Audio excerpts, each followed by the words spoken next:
valientes alcemos nuestro canto con viva emoción, y del mundo a la paz ostentemos nuestro invicto glorioso pendón. Salve el pueblo que intrépido y fuerte a la guerra a morir se lanzó, cuando en bélico reto de muerte sus cadenas de esclavos rompió.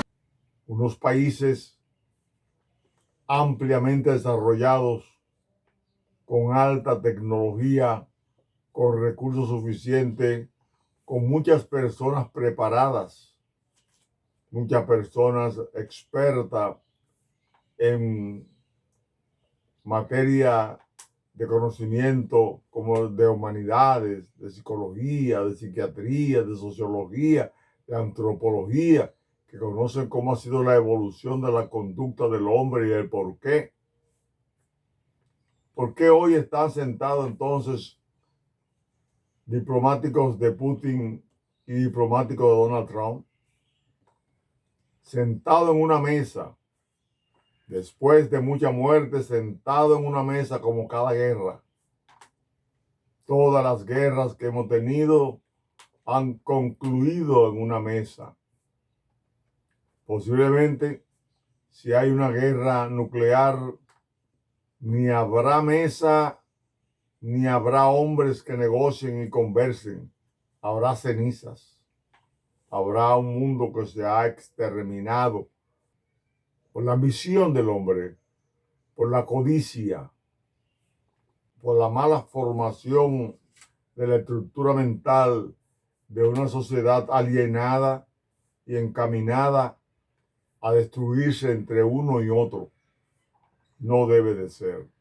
Entonces nosotros le estamos pidiendo a las naciones ya mencionadas, como son Estados Unidos, Rusia, China y la Unión Europea, que se sienten en una mesa de negociación, que le digan al mundo que ellos son amigos de la humanidad y que no van a propiciar la guerra.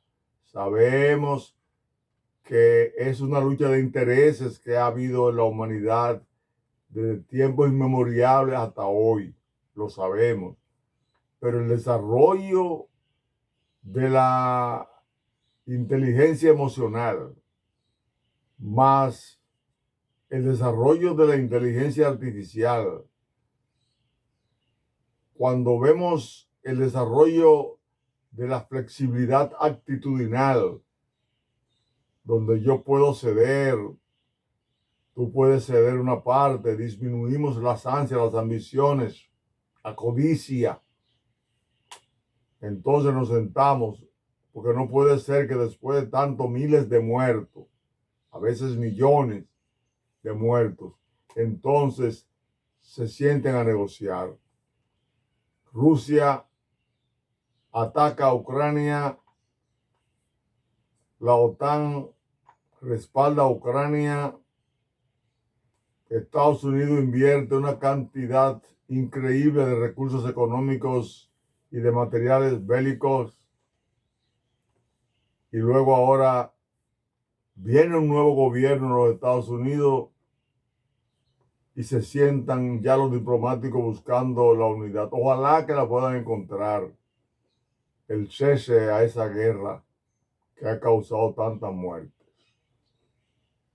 Y hay algunos argumentos, como fue el que esgrimió el secretario de Estado norteamericano Marco Rubio aquí, cuando se celebró en el Palacio el día 5 del corriente mes de febrero una rueda de prensa donde el periodista y director del periódico del Caribe, Nelson Rodríguez, le hizo a él la siguiente pregunta y él respondió claramente, como vamos a ver. Buenas tardes, señor presidente Abinader, secretario Rubio y sus respectivas comitivas. Se ha dicho aquí que la Cumbre de las Américas de finales de año es una de las tareas que se van a emprender. De inmediato nos surgen las expectativas de si tendremos por aquí al presidente Trump. Pero recordando lo que ocurrió en Los Ángeles, en la Cumbre de las Américas, 2022, junio de 2022, el secretario de Estado de entonces presionó hasta lo indecible para que se excluyera de esa cumbre a Cuba, Venezuela y Nicaragua. A la postre no logró consenso entre los países latinoamericanos y Estados Unidos, como anfitrión, no invitó a Cuba, a Venezuela y a Nicaragua.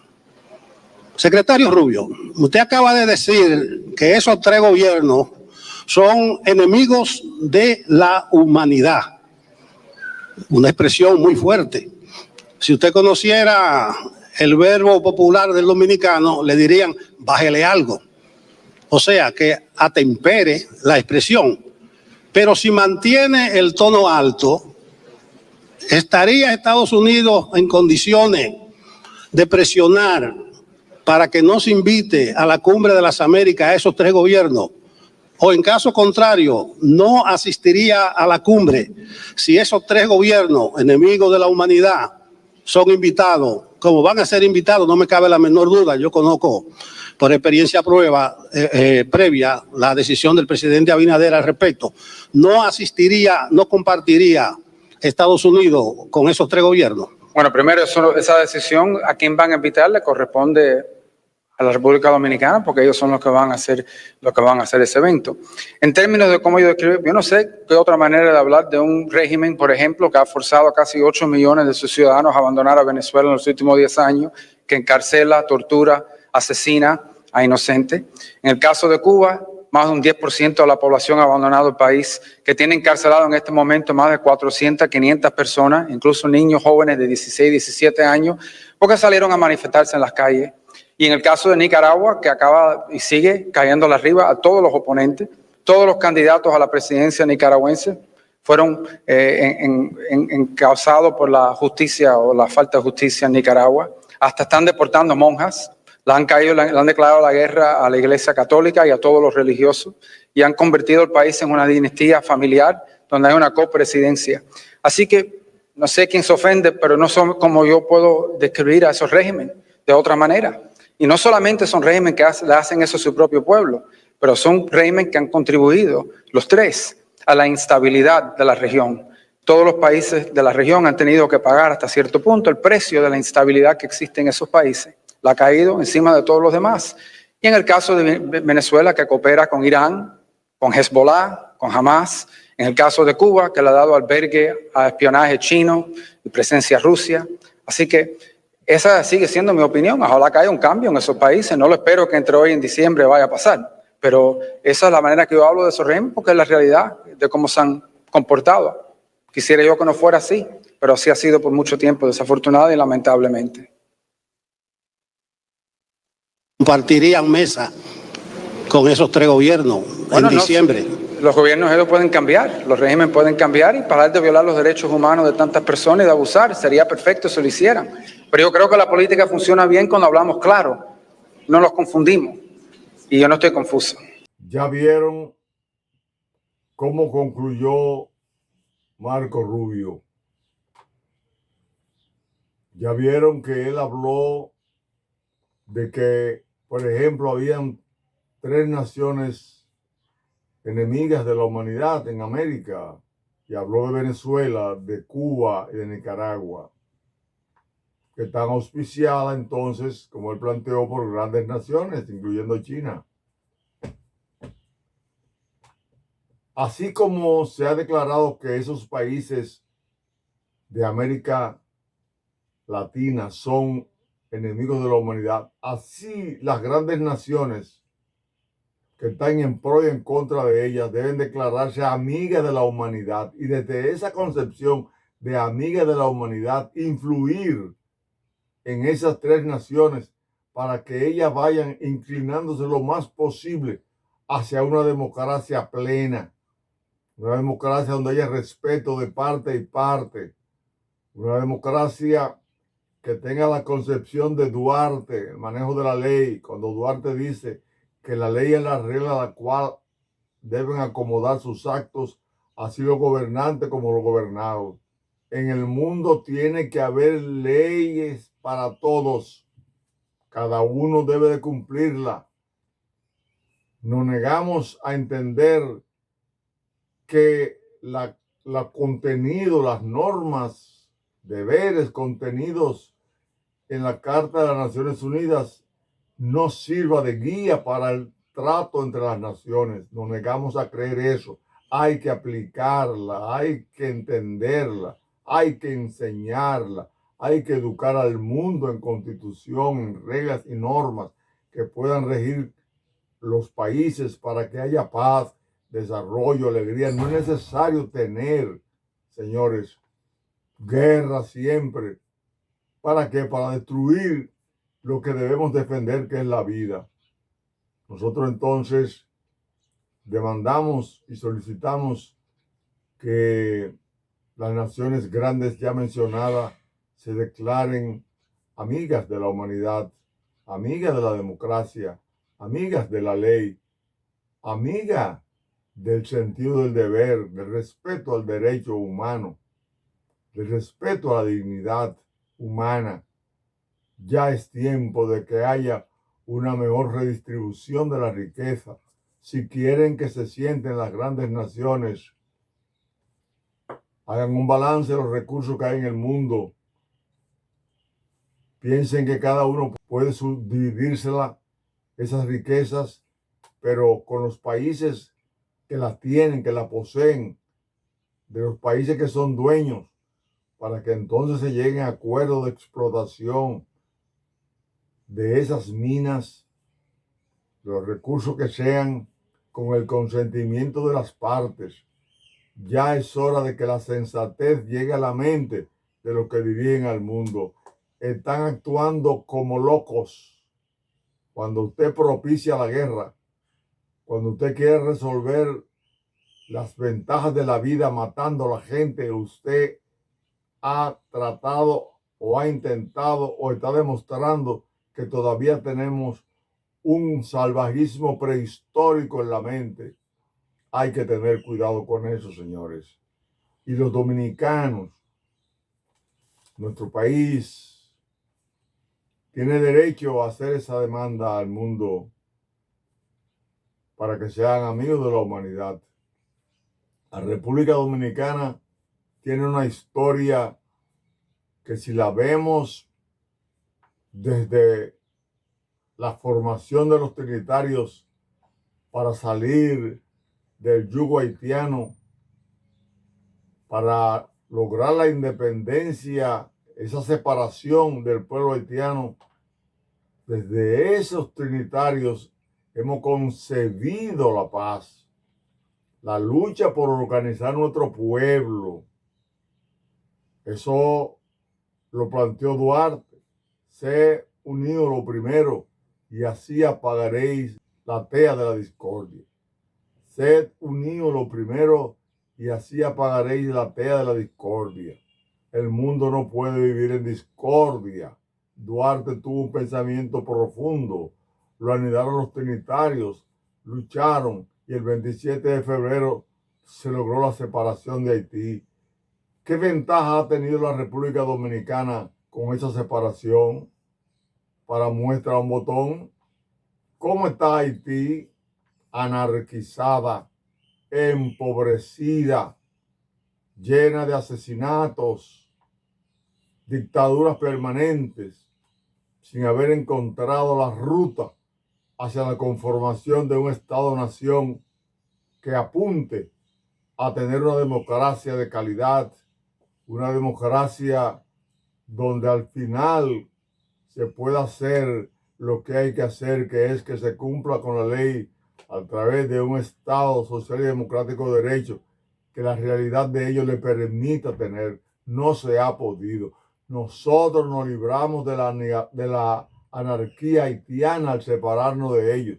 ¿Qué hubiese sido de este país si los haitianos hubiesen continuado aquí en la parte oriental hasta el día de hoy? estuviéramos destruidos como ellos.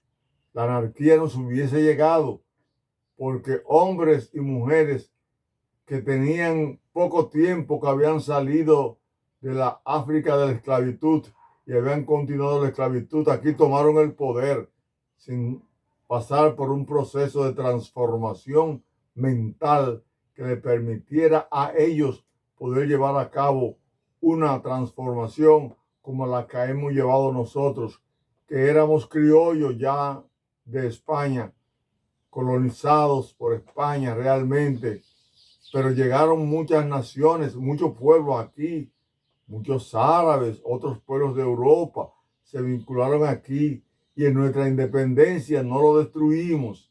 Nuestra independencia no fue de tierra arrasada.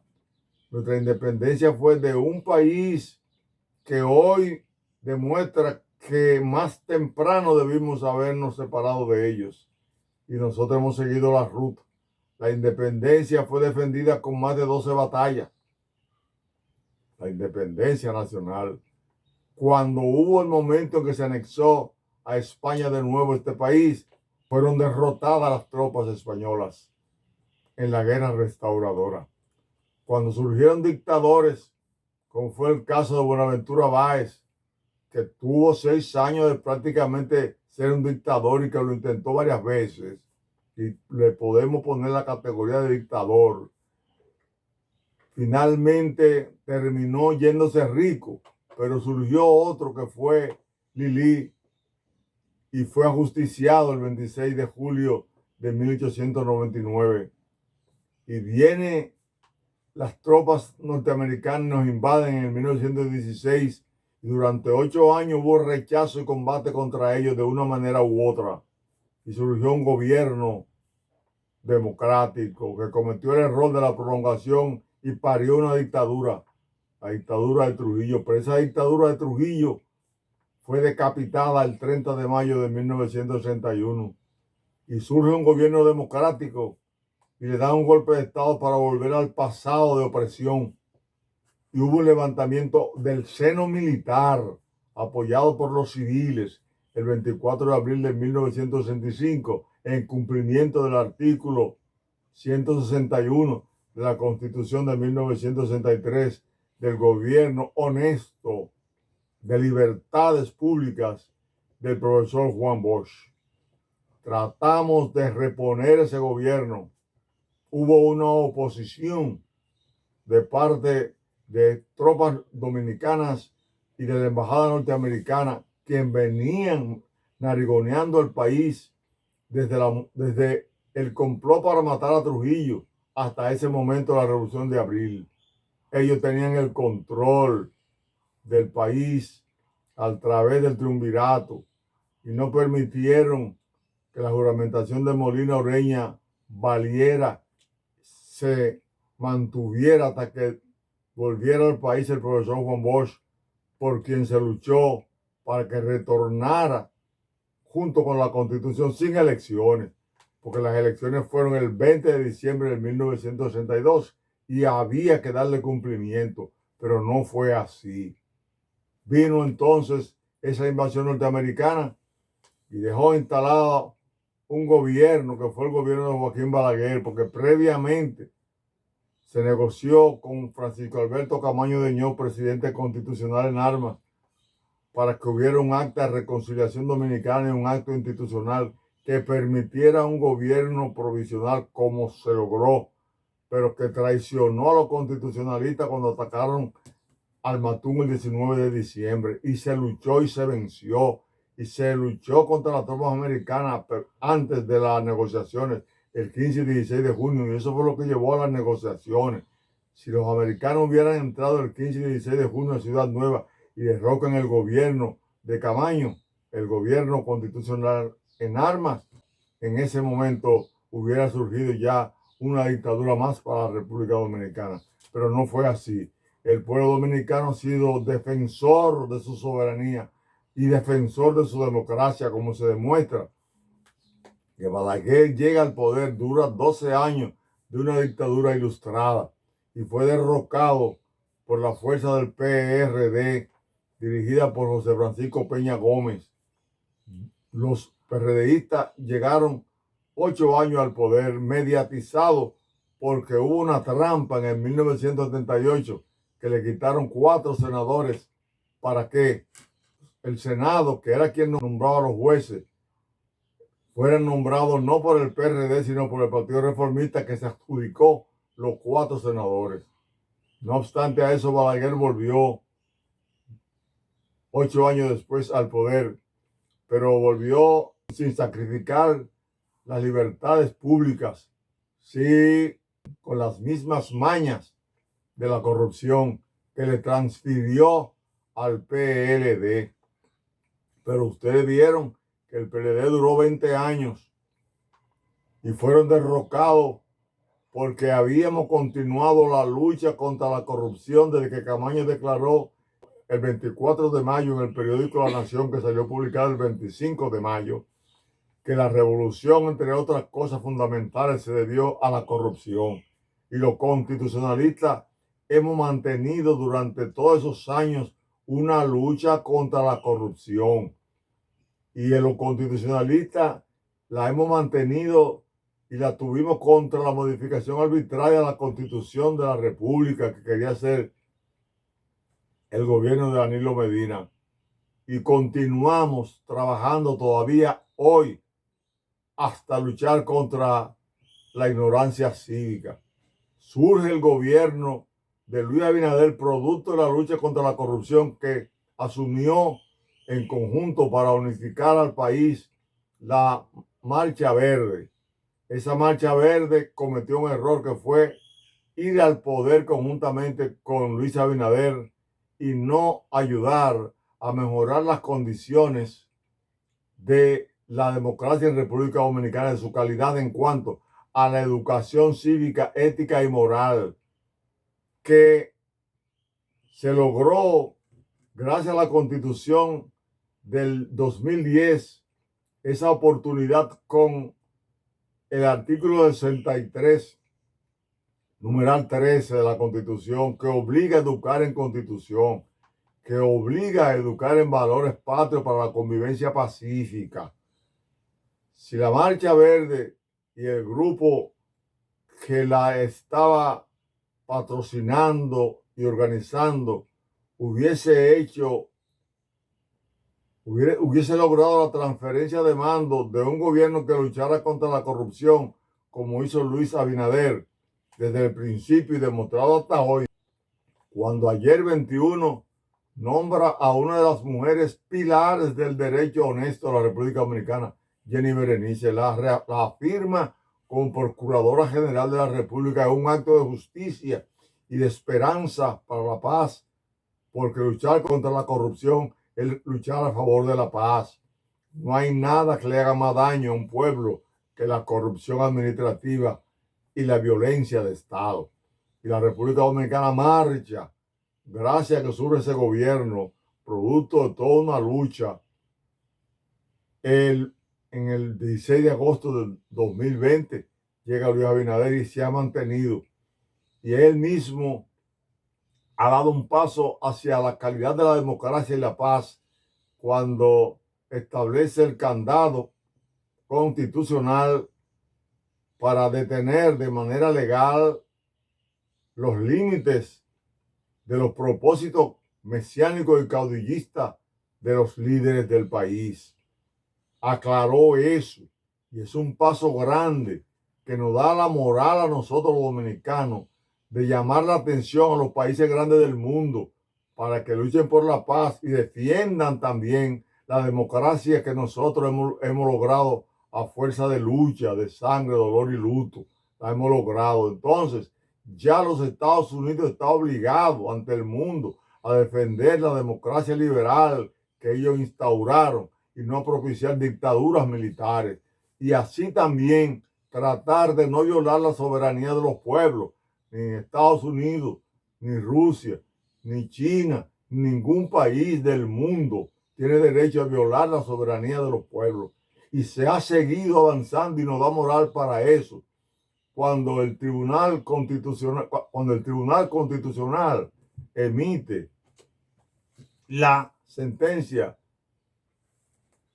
07-8-24, donde se logra establecer la independencia de las candidaturas al margen de los partidos.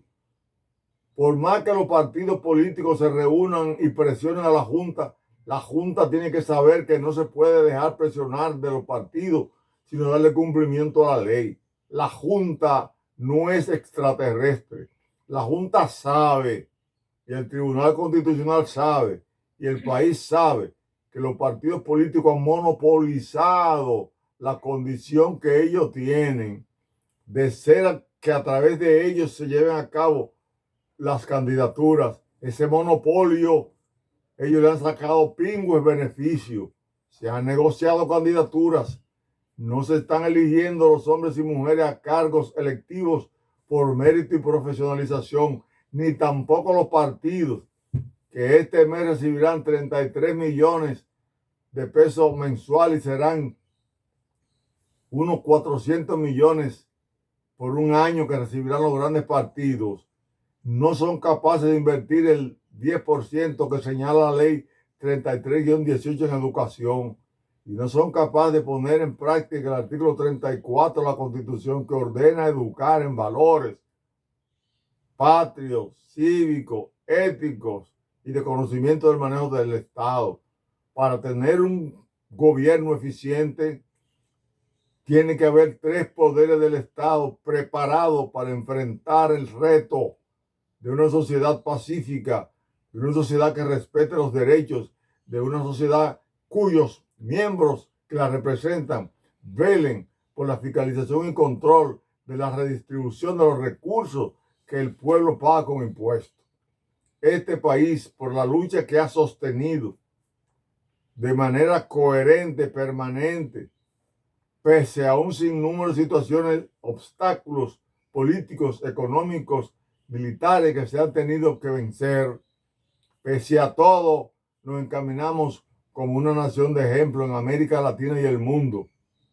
Y lo que hemos hecho por nuestra patria y lo que hemos hecho por todos los héroes que han caído y mártires, para recordarlo cada día siendo más coherente, esto nos da la moral para decirle a los grandes países que se declaren amigos de la humanidad a través de la aplicación de la ley y los acuerdos internacionales, que antes de la guerra se sienten en la mesa de negociaciones, no después de la guerra, de haber causado tanto daño. Vale la pena que la de ahora se lleve a cabo, pero que se termine con una declaración de que ellos son amigos de la humanidad. Felicitaciones al presidente Luis Abinader por haber propuesto de nuevo y así haberlo aceptado el Consejo Nacional de la Magistratura a la licenciada Jenny Berenice como la mujer de hierro, ese hierro que no lo dobla nadie la ha doblado ni cuando muy joven ni ahora que ya es una persona adulta, que se ha consagrado con la historia y que se convierte en una promesa nacional. Gracias por nombrarla. El país debe estar de júbilo. Hasta pronto, y que las grandes naciones se declaren amigas de la humanidad.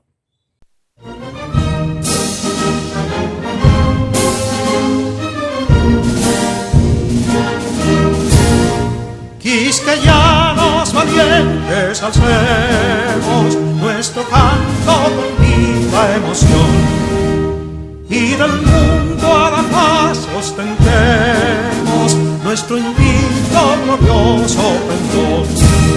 Salve el pueblo que intrépido y fuerte a la guerra a morir se lanzó, cuando en bélico reto de muerte sus cadenas de esclavos rompió.